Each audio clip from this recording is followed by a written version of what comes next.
आप देख रहे हैं OSM टीवी अमेरिका। आपके साथ मैं हूं सरफराज सैफी। पिछले कुछ दिनों से कोरोना को लेकर एक अच्छी और राहत भरी वाली खबर आ रही है।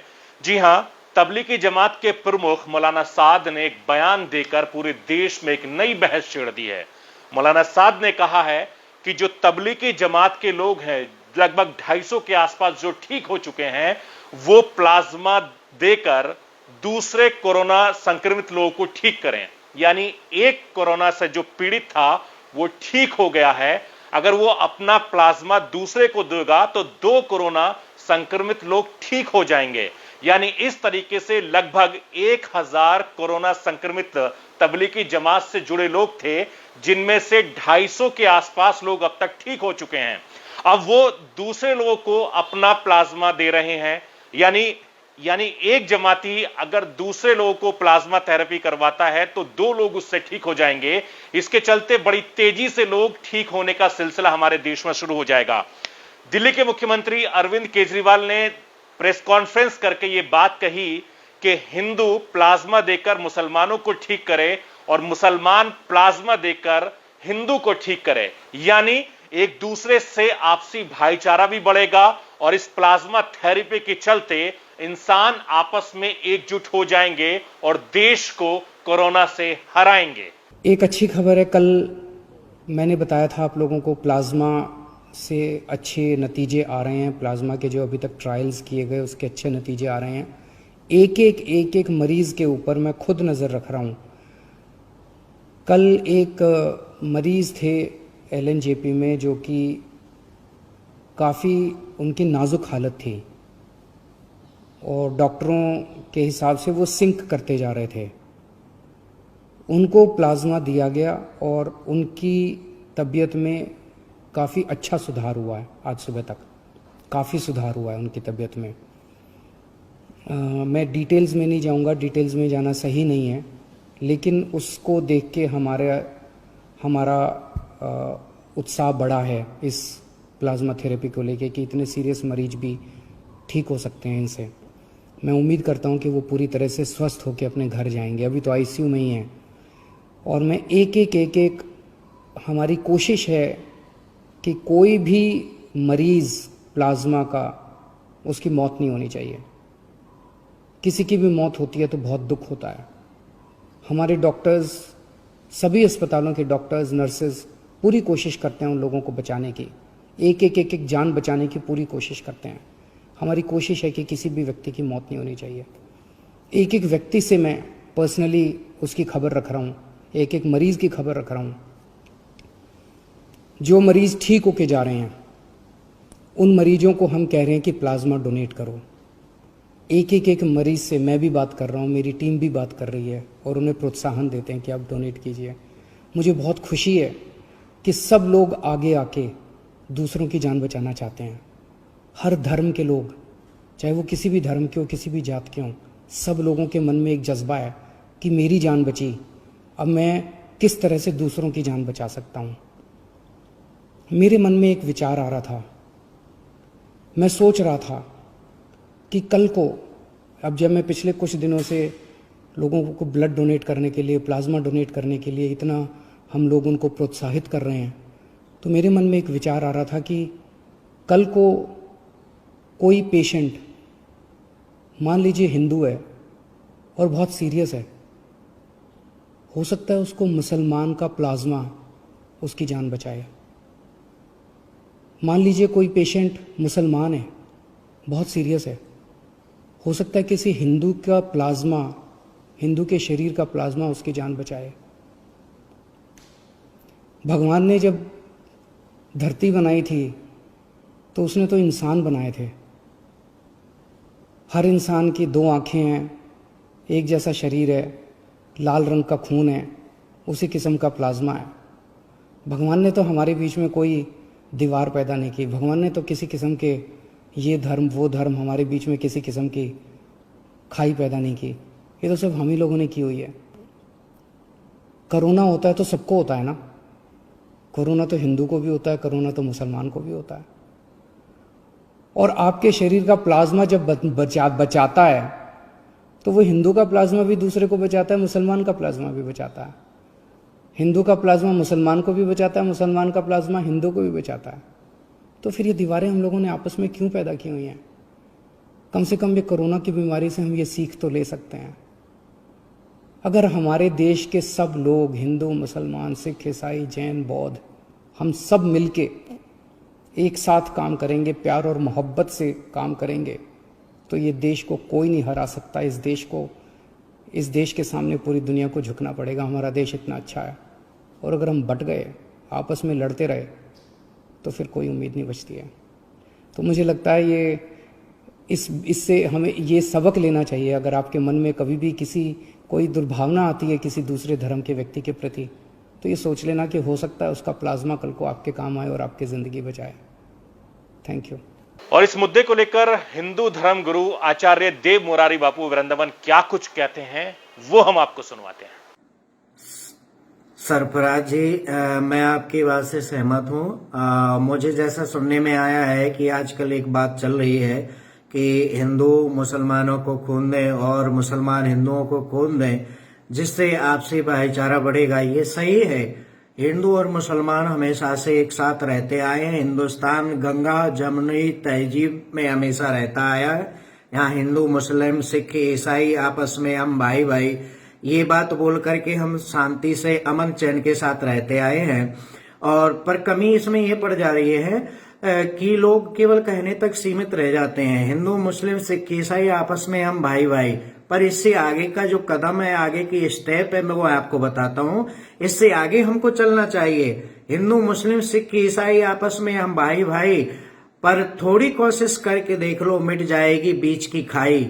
ये बीच की खाई भी मिट जाएगी, लेकिन हम लोग कोशिश नहीं करते। कुछ लोग जो वोट की खातिर आपस में लड़ाने का कार्य करते हैं, मैं ऐसे लोगों को बता दूं कि तुम भी महफूज ना रहोगे या नादानो, आके घर में बारूद बनाते क्यों हो। आपस में लड़ाने का काम ये राजनीतिक लोग करते हैं। यदि ना लड़ाएं तो हिंदू और मुसलमान कभी आपस में ना लड़ेंगे। और याद दिला दूं, ये देश जब स्वतंत्र हुआ तो हिंदुओं के साथ साथ मुसलमानों की भागीदारी बराबर थी, लेकिन हिंदू और मुसलमानों को लड़ाने का काम ये पार्टी के लोग कर रहे हैं। अनेक लोग इसमें साजिश कर रहे हैं, और इसमें मुसलमान भी शामिल है, हिंदू भी। मैं सबको अपने वक्तव्य के माध्यम से ये कह देना चाहता हूं कि हम लोग अगर एक होकर के रहेंगे तो हिंदुस्तान विकास करेगा। आपस में लड़ेंगे तो सर्वनाश होगा। इन्हीं शब्दों के साथ जय श्री राम। और प्लाज्मा थेरेपी को लेकर इस्लामिक जानकार क्या कुछ कहते हैं, वो हम आपको सुनवाने की कोशिश करते हैं। इत्तिफाक रखता हूं और तायीद करता हूं कि मुसलमान हिंदुओं को खून दे और हिंदू मुसलमान को खून दे, मैं इसकी तायीद करता हूं। हमारा देश कोरोना की महामारी से जिस तरह से जूझ रहा है, ये एक मौका है हम लोगों को और इत्तिफाक और इत्तिहाद, मोहब्बत, भाईचारा बढ़ाने का। इसमें भी हम लोग नज़रअंदाज नहीं कर सकते कि इस वक्त हमारे मुल्क में कुछ ऐसे राजनीतिक लोग ऐसे नाजुक मोड़ पर, जहां पूरा देश महामारी से जूझ रहा है, एक दूसरे को लड़वाने का काम कर रहे हैं। कहीं खून पर राजनीतिक कर रहे हैं तो कहीं कोरोना पर राजनीतिक करने की कोशिश कर रहे हैं, और उससे दोनों समुदाय को अलग अलग करने की कोशिश कर रहे हैं। पर यह देश गंगा जमनी तहजीब का देश है। ये एक बागीचा है जहां पर हर तरह के फूल खिलते हैं, और ये फूल अलग अलग मजहब के मानने वाले लोग हैं। तो मैं भी तमाम लोगों से यही अपील करता हूं कि मुसलमान हिंदुओं के लिए अपना खून दें अगर ज़रूरत पड़े, और हिंदू मुसलमानों के लिए खून दें। इससे इंशाअल्लाह और भाईचारा बढ़ेगा, और ऐसे राजनीतिक दल, ऐसे राजनीतिक लोग जो नफरत फैलाने के काम कर रहे हैं, इंशाअल्लाह उनके मुंह पर इस कार्य से मुंह पर तमाचा लगेगा। और इस मुद्दे को लेकर मुंबई की जानी मानी मशहूर डॉक्टर सुनीता पटेल क्या कुछ कहती हैं, वो हम आपको सुनाते हैं। Thank you Sarfaraz for inviting me. ये जो प्लाज्मा थेरेपी की बात हो रही है, इसकी चर्चा 2014 में भी जब इबोला आया था, उस वक्त WHO ने रेकमेंड किया था कि प्लाज्मा जो है, जो मरीज इस बीमारी से ठीक हुए हैं, रिकवर किए हैं, उनके ब्लड में इस बीमारी से लड़ने के लिए बहुत सारी मात्रा में एंटीबॉडीज़ होती हैं। तो उनका इस्तेमाल जो है वो कोविड से ग्रस्त जो पेशेंट हैं फ़िलहाल उन्हें ठीक करने के लिए इस्तेमाल किया जा सकता है। ये एक अच्छा प्रयास है, अच्छा प्रयोग है, कुछ अच्छे रिजल्ट्स आ भी रहे हैं और उनका स्वागत है। और ये जो बात हो रही है हिंदू और मुसलमान की, धर्म से इसको जो जोड़ा जा रहा है, उससे मैं बिल्कुल सहमत नहीं हूँ। हम डॉक्टर जो है वो मरीज़ों में इस तरह का अंतर नहीं करते हैं और जो भी मनुष्य आज जो है इस बीमारी से ग्रस्त है और अच्छा होने के बाद वो अपना रक्त जो है देना चाहता है, इसका इस्तेमाल उससे प्लाज्मा निकाल कर उसका इस्तेमाल जो है किसी और मरीज़ को अच्छा करने में हो, ये बहुत ही मानव कल्याण की बात है। इसके साथ हमें धर्म को नहीं जोड़ना चाहिए। और ये जो बीमारी है आज एक व्यक्ति तक सीमित नहीं है, हमारे देश तक सीमित नहीं है, ये पूरे विश्व में ये बीमारी चल रही है। तो यहाँ पे जो है हम अपनी सोच को बहुत ही संकीर्ण नहीं कर सकते हैं और इस चीज़ को बढ़ावा देना चाहिए, इस चीज़ के लिए प्रयास करना चाहिए और इस प्रयास का भी स्वागत करना चाहिए। Thank you. प्लाज्मा थेरेपी को लेकर लोगों की क्या राय है वो हम आपको सुनाने की कोशिश करते हैं। आप भी सुनिए अलग अलग लोगों की क्या राय है। We have been hearing just bad news all around us since the global pandemic hit all of us in the entire world.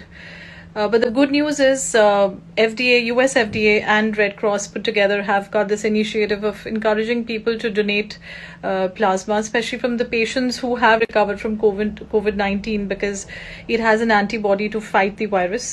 And our Chief Minister, Mr. Kejriwal, is also promoting this initiative.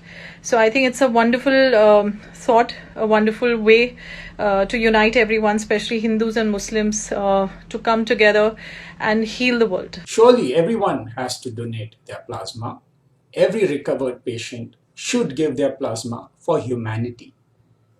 Whether it is Hindu, Muslim, Sikh, Isai, or any other foreigner resident or countryman, all are one. Sab hai bhai bhai. Mr. Kejriwal has said that when it comes to the plasma therapy, we should not differentiate between Hindu and Muslim. And I just feel that as a citizen or as an individual thought, I feel that there should not be any discrimination or any differentiation when it comes to any kind of transplantation. I think we all should work together. And yeah, I feel there should not be any different, either it's a Hindu or a Muslim.